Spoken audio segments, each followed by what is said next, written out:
Bueno, mi nombre es Cintia Varas Álvarez, soy psicóloga, psicoterapeuta. Estoy muy contenta de compartir este espacio junto con ustedes, profesionales también de la salud, en la lucha que estamos enfrentando todos por esta emergencia sanitaria. El tema que hoy voy a compartir con ustedes es el autocuidado en los profesionales. El autocuidado para profesionales de la salud y en general. En este momento todas las personas tenemos que preocuparnos mucho por este autocuidado. Al enfrentar a la pandemia, que es y ha sido una situación crítica, porque ha sido totalmente súbita, desconocida, inesperada, ¿no? Y ha generado un impacto emocional capaz de paralizar toda nuestra rutina y afectando nuestra vida diaria y el curso de, por ejemplo, de las cosas que teníamos planificadas o incluso de la afectación que puede haber tenido en nuestras familias, económicamente, entre otros. Nos estábamos en esta imagen, ¿no? ¿Cómo afecta emocionalmente la pandemia del coronavirus? Bueno, todos hemos enfrentado incertidumbre y temor y aún seguimos enfrentando ello. Cada vez que vemos noticias en donde las personas, por ejemplo, no valoran el cuidado que deben de tener, es una situación abrupta y cambiante, porque estas emociones que han surgido no somos conscientes de gestionarlas al no haber tenido justamente esto en la mira, ¿no? Puede ser potencialmente traumático para muchas personas. Les comento que desde mi práctica particular atiendo a bastantes pacientes que han enfrentado el COVID y que actualmente, ya habiendo superado la enfermedad, todavía sienten el temor de continuar enfermos o la preocupación de un contagio nuevamente. Y además la afectación en cuanto a sus contactos sociales y familiares, porque tienen mucho temor de vivir esta situación nuevamente, ¿no? Entonces, han existido también respuestas inadecuadas frente a este estrés. Personas que de repente comenzaron a comer mucho, personas que alteraron sus niveles de sueño, las rutinas que tenían y además las interacciones también que han sido afectadas. De repente la gestión de mis emociones no ha sido la más adecuada, generando también que mis interacciones se vean afectadas, ¿no? Bien, entonces, ¿por qué la crisis del COVID-19 es una situación de alto impacto psicológico para los profesionales? En general, todos los profesionales hemos tenido compañeros afectados. Algunos que, gracias a Dios, han superado la situación y otros que hemos lamentado su pérdida. Y esto ha afectado también nuestra posición, nuestra disposición, incluso este temor ha generado que muchas personas, por ejemplo, ya no quieran continuar con el trabajo asistencial. Se corre el riesgo de contagiarse en cada guardia, por ejemplo, y se pone en peligro la vida e integridad física y también de familiares, compañeros y seres queridos. En el desarrollo de mi práctica laboral, yo estoy a cargo de la Subgerencia de Calidad en Protección Social de la Beneficencia de Lima actualmente y está a nuestro cargo centros de protección social. Entonces, por ejemplo, este miedo se ha visto muy presente entre las personas que laboran en las diferentes instancias. Ya más adelante les conversaré cómo hemos podido de repente controlar este temor, apoyarlos y darles el soporte necesario. Los pronósticos negativos que tenemos frente a esta enfermedad. Y por ejemplo, ¿no? Saber que es posible estar contagiado y ser asintomático, lo que aumenta la incertidumbre y la ansiedad, porque no sabemos realmente cuál es nuestra situación de salud actual. Entonces, ¿cuál es el aspecto nuclear del tema del autocuidado? En primer lugar, es la provisión o restauración de la red social de apoyo. Cuando afecta emocionalmente una situación tan inesperada como la que estamos viviendo, muchas personas tienden a sentir una inclinación por el aislamiento. Y sobre todo a veces los profesionales de salud en general tenemos una cultura instaurada de no pedir ayuda. Y no porque nos sentamos que de repente somos muy héroes o poderosos, sino porque sentimos que nosotros más bien estamos para ayudar. Como es parte de nuestro trabajo, brindar ayuda, es parte de nuestro trabajo, atender a las personas, entonces esta dificultad de pedir ayuda se hace cada vez más frecuente. Por eso que es relevante tener claro qué cuidados realizados yo tengo conmigo, ¿no? Por ejemplo, ¿no? Les ponía aquí, es importante que las personas que cuidan a niños, niñas, adolescentes también cuiden de sí mismos y que de esa forma mejorarían su calidad de vida e incluso evitarían enfermarse, ya sea por complicaciones de una enfermedad preexistente o por el desarrollo de una enfermedad como resultado de un escaso autocuidado. Pero además del cuidado, si atendemos también pacientes, y cuando estamos hablando del cuidado de otras personas, no solamente de niños, niñas y adolescentes, sino también de repente de adultos mayores, ya sea familiares o personas que estén a nuestro cargo como pacientes. Pero entonces, si no nos cuidamos, ¿cómo podemos estar preparados para cuidar? Tendríamos que analizar qué estamos siendo, factores protectores o factores de riesgo. Porque si yo no estoy preparado y estoy cuidándome adecuadamente, entonces lo que voy a generar, sobre todo, es de repente una situación de estrés con la persona con la que estoy compartiendo o al cuidado, ¿no? Entonces, vamos a revisar algunas sugerencias para primero el autocuidado en general, ¿no?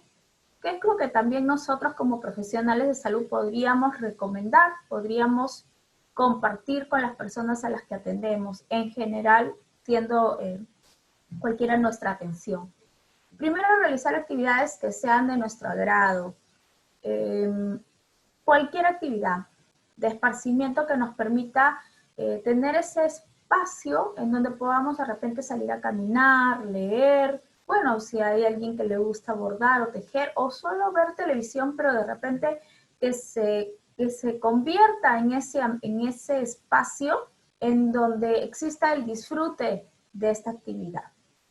Y de repente también organizar bien estas actividades, porque también muchas personas, por ejemplo, en estas circunstancias están exagerando de la televisión o del uso del celular, entre otros, ¿no? Podemos salir a caminar con el cuidado que se tiene que tener, pero siempre es recomendable que existan estas actividades. Procurar también alimentarse adecuadamente, evitar saltar comidas o también cambiar los horarios de las comidas.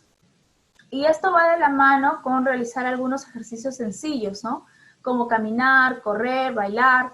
No es necesario que dediquemos mucho tiempo a estas actividades. Lo podemos hacer por 15, 20 minutos o por el tiempo que nosotros les podamos destinar a tener un espacio para nosotros. Y aunque no pareciera tan relevante, estos 15 o 20 minutos podrían garantizar que el éxito de mi día sea considerado así, porque me voy a de repente sentir más dispuesta, me voy a sentir más confiada de que he tenido un espacio de autocuidado.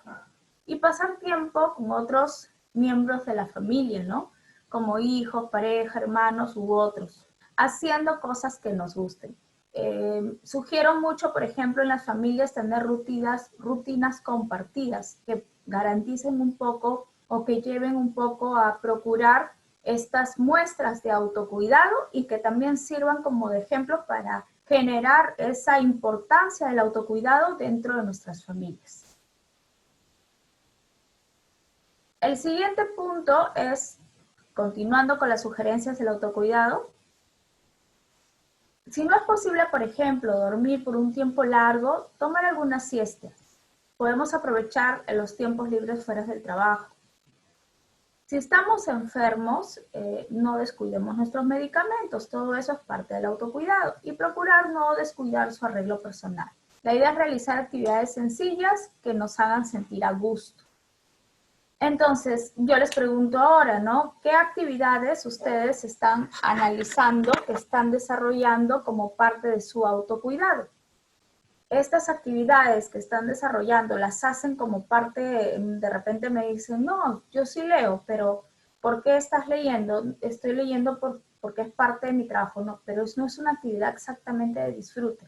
Es como que estos minutos, estos momentos, estos espacios deberían ser específicamente de reconocer que podamos tener un espacio donde vamos a desarrollar algo que nos agrade y nos dé el placer de ese espacio libre. De repente así también dejamos de pensar tanto en las cosas que nos están afectando. Ahora bien, veamos qué recomendaciones podemos dar ya para profesionales. Como profesionales de la salud tenemos que ser muy conscientes de que estamos rodeados de otros profesionales de la salud también que de repente necesitan nuestra ayuda. Entonces, podemos ayudar a un compañero afectado, no necesariamente un compañero que esté pasando por la enfermedad, sino un compañero afectado que de repente siente miedo, que de repente la incertidumbre le ha afectado más. Si ustedes se ponen a pensar de repente dentro de su círculo, van a poder identificar a alguien que está siempre temeroso, está siempre como que pendiente de los síntomas de los demás. Si de repente es una persona que inmediatamente cuando tú le dices me duele la cabeza, te dice, bueno, tienes que aislarte 15 días, ¿no? Una forma así de determinante. Entonces este compañero está afectado. ¿Qué pasa si yo le digo, bueno, no seas exagerado, no siempre tienes que estar pensando en eso, o le doy expreso mi queja por su posición? Tengo que hacer el análisis de que de esa manera no le estoy ayudando. La mejor manera de ayudar a un compañero es preguntarle directamente cuál es la necesidad. De repente lo único que quiere es conversar, o de repente en ese momento brindarle ayuda significaría que nos sentemos un momentito de nuestro tiempo y que podría ser a la vez esos 15 minutos de stop, de esa pausa que necesitamos para un momento de disfrute y compartir. Ya que ahora, dada esta nueva normalidad, tenemos que cuidarnos mucho, no podemos tener tantos contactos sociales. Son nuestros compañeros de trabajo los que están siempre con nosotros y a quienes más bien tenemos que observar para poder ayudar e identificar a aquellos que están afectados. De esa manera también vamos a reducir sentimientos de inadecuación o vergüenza por necesitar ayuda. Muchos profesionales hacen notar esto, que de repente el otro colega puede generar esta situación. ¿Qué significa? Que yo no digo que necesito ayuda porque lo más probable es que cuestionen mi capacidad de respuesta. Pero entonces, ¿es que acaso no tenemos el derecho de sentir miedo? ¿Y es que acaso esto no pasa, no estamos viviéndolo todos, no estamos enfrentando todo esto juntos? De tal manera que si yo puedo identificar primero, de repente, si hay este compañero afectado y reducir en esta persona también los sentimientos de inadecuación o vergüenza por esa afectación, entonces va a ser más sencillo que me diga qué es lo que necesita y cómo puedo ayudarle. Al mismo tiempo, por mi parte, al yo dar esa apertura, voy a poder también pedir la ayuda que necesita. De repente, uno de ustedes necesita ser escuchado. De repente, uno de ustedes necesita una llamada para poder tener ese soporte. Y tanto es así que si se busca una red de apoyo entre nosotros, podríamos crearla incluso, ¿no? Otro punto importante es compararse socialmente, ¿no? Las reacciones ante la crisis son respuestas normales y son distintas. Todos tenemos, recursos desarrollados que son diferenciados y por tanto las reacciones ante la crisis van a ser distintas. a entender y atender la necesidad que tengo frente a una crisis. ¿Cómo estoy de repente mostrando esta necesidad? ¿Estoy realmente yo también gestionando bien mis emociones frente a la crisis? De repente son mis niveles de estrés los que están alterados, o de repente no estoy pidiendo la ayuda que necesito. Reducir también sentimientos de culpa. Si es que, por ejemplo, siento que estoy cansado, si es que, por ejemplo, siento que esto me da más miedo de lo que esperaba, y permitir el desahogo. Es muy importante también la expresión de lo que estoy sintiendo. Si no lo puedo hacer con una persona con la que yo laboro, de repente sí ubicar a una persona que me brinde ese soporte, desde un amigo o un familiar en el que me pueda generar ese apoyo. El siguiente entonces es, y seguimos viendo esto, ¿no? ¿Cómo cuidarnos? La misma experiencia crítica se puede vivir desde dos puntos, ¿no? Se puede vivir desde la soledad y el aislamiento como algo traumático, o podríamos elegir vivir esta experiencia crítica desde la relación con los que nos rodean y nos pueden hasta comprender, porque estamos pasando la misma situación. ¿Por qué? Porque todos sabemos que son experiencias difíciles, pero es aceptable. Entonces, ¿cómo estamos viviendo esta situación de crisis? ¿Estamos cuidándonos realmente al expresar lo que necesito?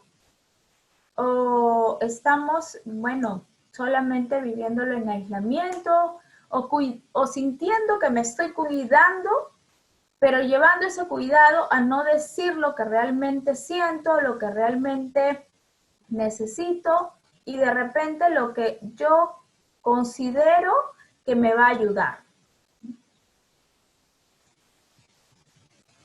Veamos entonces al respecto algunas consideraciones también sobre lo que ya hemos ido realizando. Saber siempre que no estamos solos, ¿no? Trabajamos en equipo. Entonces es básico que nos apoyemos con nuestros compañeros, con la comunidad y con el resto de los niveles asistenciales para dar la mejor respuesta dentro de lo posible. En los mejores equipos pueden haber problemas de comunicación. En los mejores equipos pueden haber problemas en la interacción y de repente ahora la sobrecarga hace que estos problemas crezcan. Entonces, comencemos por nosotros mismos, comencemos por no aislarnos y realmente poner la disposición para trabajar en equipo.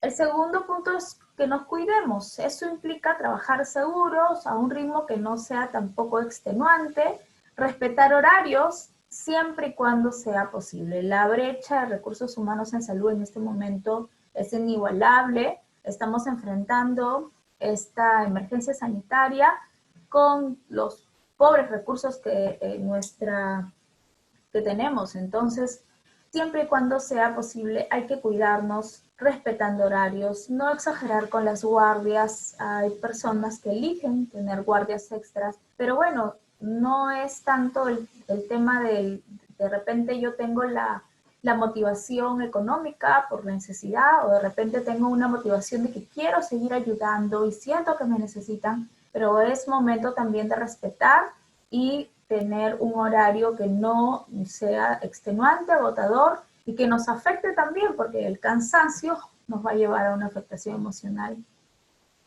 Entonces, cuando sea necesario, hay que decir que no. Y tener claro que también que a gestores que solicitan, por ejemplo, burocracia o cursos de acción no prioritarios, porque también nos pasa eso en todas las instancias. Y a pacientes también que solicitan cuestiones no esenciales. Por ejemplo, tengo solicitudes a veces de médicos que están atendiendo problemas de COVID, en donde los pacientes ya han empezado a llamarles a cualquier hora del día y bueno, y se ha identificado que es realmente una conducta ansiosa, porque ya las preguntas van pues desde identificar síntomas donde no existen o de la insistencia en que permanecen los síntomas que tuvieron. También es importante que cuando sea necesario, hay que decir que no, esto es lo que les estaba mencionando. Y también a nosotros mismos, ¿no? ¿Qué es lo que tiene que ver con el punto anterior? No nos exijamos más de lo que de repente somos capaces por todo lo que estamos ya dando. Elijamos entonces ser prudentes también en ello. No es posible definitivamente atender todas las peticiones del servicio que nos hagan. Será imprescindible priorizar atendiendo criterios clínicos y éticos. Primero los pacientes y siempre luego la burocracia, sobre todo en esta situación de emergencia. Y eso pues llevo también a la reflexión a todos. De repente estamos acostumbrados a seguir un procedimiento que sea muy estricto en cuanto a documentación u otros. Pero ahora, frente a esta situación de emergencia, tratemos de facilitar el trabajo del compañero, del colega, tratemos también incluso de facilitar el trabajo que estamos haciendo nosotros mismos, dando algunas alternativas para poder cumplir con lo que se nos está pidiendo, pero priorizando lógicamente la atención. Y bueno, por mucho que uno desee, nadie tiene superpoderes, entonces es inviable atender de forma continua listas largas de pacientes, y si sentimos que no podemos nuevamente dar ese alto de pedir ayuda, ¿no? Y decir que realmente en ese momento estoy cansado. No sé, yo les pregunto, ¿nos cuesta a veces esto? ¿Nos cuesta entender que de repente debe existir un espacio en donde yo tengo que preocuparme solo por mí y de repente no lo estamos tomando en cuenta porque consideramos que no es muy imprescindible, que lo imprescindible en este momento es brindar la atención total? Pero si yo soy una persona que estoy dando el 100% de mí, ya cuando empiezo a dar más, me voy a cansar y este cansancio, como les decía, me puede convertir en un factor de riesgo. Bueno, el Ministerio de Salud también nos ha puesto a disposición algunos documentos para como guías técnicas del cuidado, ¿no? Frente al COVID. Aquí hay algunos de ellos para que ustedes puedan revisarlos. Es importante que tengamos a la salud mental, sobre todo ahora que esta incertidumbre nos ha generado tanto impacto. Y estemos donde estemos, ya sea en el primer nivel de atención o brindando ya una atención directa, sepamos que es relevante que parte del autocuidado significa el reconocer cómo me estoy sintiendo, ¿no? Bueno, estos documentos ustedes los tienen al alcance y también, bueno, existen líneas a través de las cuales se puede brindar información, ¿no?